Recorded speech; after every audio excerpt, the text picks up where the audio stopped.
DILG Secretary, hindi pa naman nagta-turnover. Hindi pa. Di ba, no? DILG Secretary. DILG Secretary Benher Abalos, Mr. Secretary, magandang morning. Si Katunying po at saka si Ka Jerry.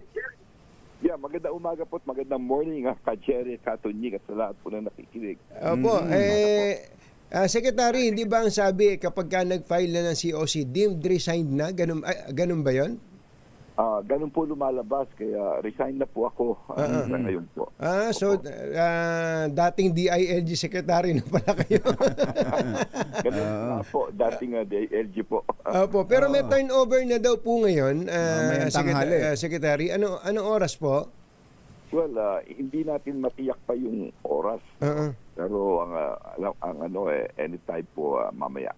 Anytime mamaya. Pero sa inyo ho, Secretary, ay sinabi na ba ng Pangulo nito pang mga nakakarang araw kung sino talaga ang gusto niya ilagay? Well, yun nga, nanggagaling sa local government unit, LGU. At sa totoo lang, gusto ko presidente mag-announce it. Oo nga po. Oo nga. Pero sinabi niya ho sa inyo nitong nauna na niyang sinabi sa inyo kung sino yung gusto niya. Well, napag-uusapan po yan. At yun na nga ang kanyang ang papalit po. Oo nga, kayo mismo hindi nagsasalita Ang hirap nyo nga kayang paaminin dyan. Pero yung kuya na ang nagsalita Secretary. Paano ba yan? May confirm nyo na ba yan? Yung sinabi ni Secretary Boying Rimulya? Well, masasabi ko lang mukhang tama naman. Pero mukhang tama naman.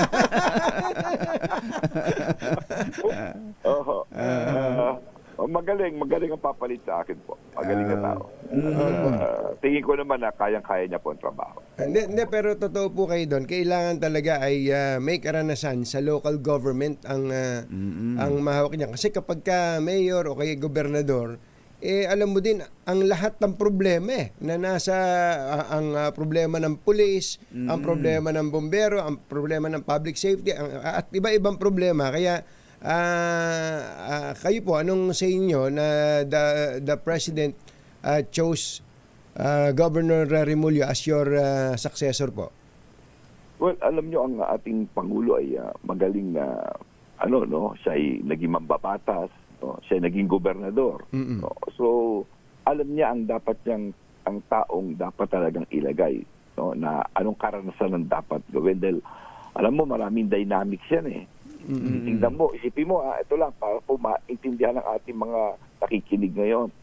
Ito yung Department of the Interior and Local Government. Local government, ibig sabihin, sinusupervise mo ang gobernador, vice-gobernador, mayor, hanggang SK, hanggang barangay captain. Ayun. Yun naman interior, dalawang salita lang ang titingnan ninyo, yung public safety and peace and order. Ibig sabihin, kung may sunog, ito bombero. Kung meron namang krimen, police.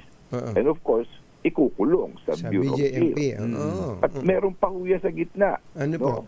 Commission on Women, Commission on Youth, Commission on Muslim Filipinos. Sa inyo din ba 'yon? Sa ilalim din pala? Sa amin din po 'yun. Hindi man lang namin nalalaman na pati pala yung mga commission na yan sa inyo.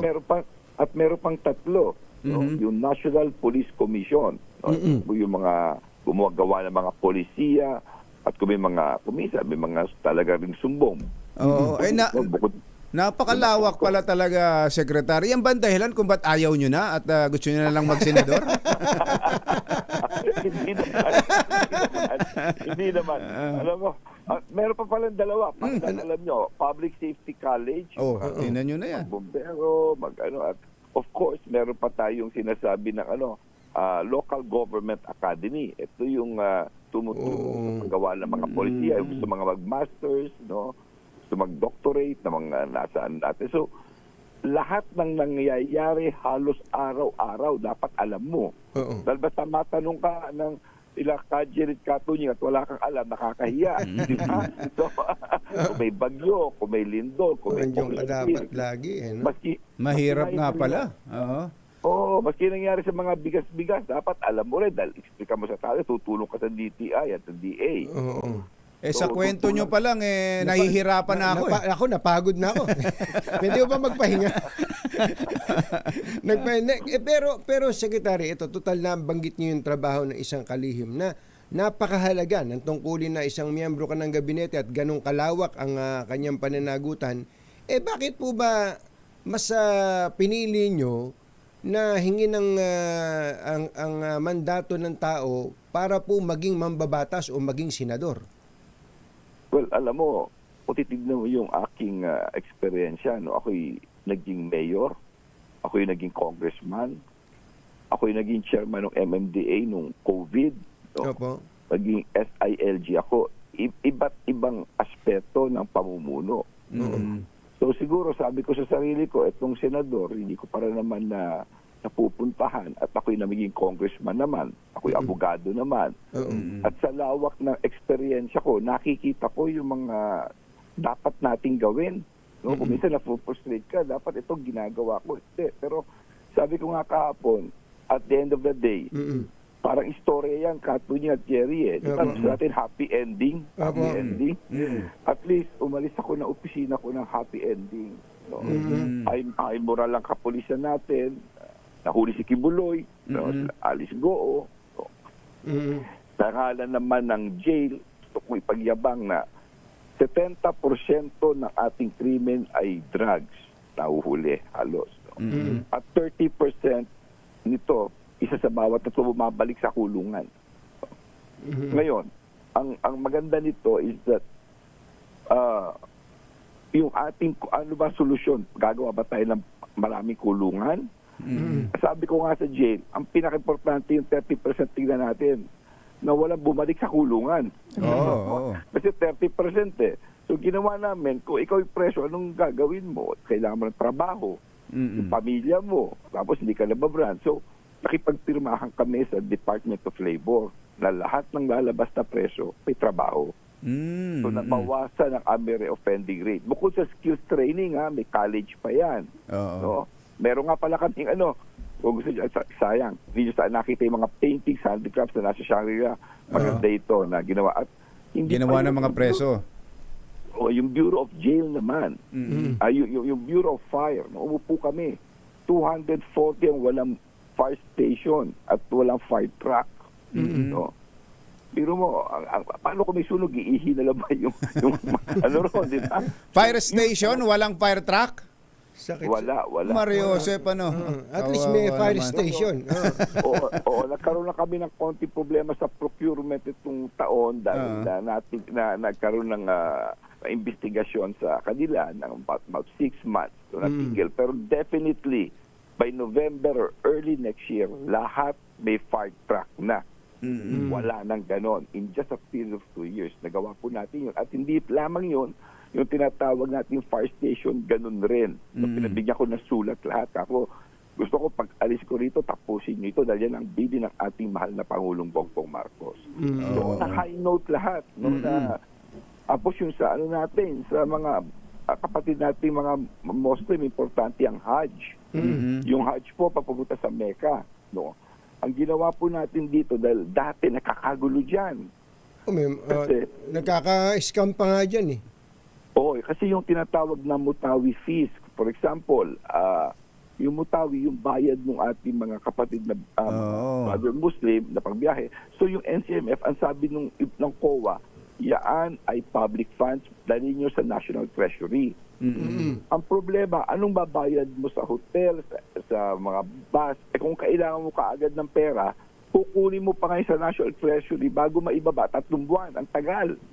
So wala na, So sumulat ako sumulat kami dito sa COA, baka pwede i-treat nila ito, gawa natin flexible ito at i-liquidate later on. Pinayagan kami. So, dahil dito, napaganda. Ito na magiging polisiya. Magmula. So, madami. Marami pala kayong mga...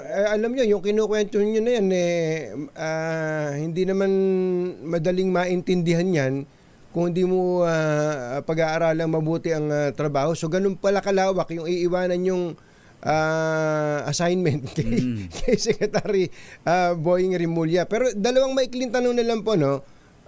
wala namang kinalaman sa kay Secretary Remulla. Kayo po ba ang nagrekomenda na from Region 11 ay maging CIDG Director si General Torre? Well, isa sa pinag-usapan namin yun. No? At ako'y nagba-vouch din na sa pinakitang galing at husay ni Torre.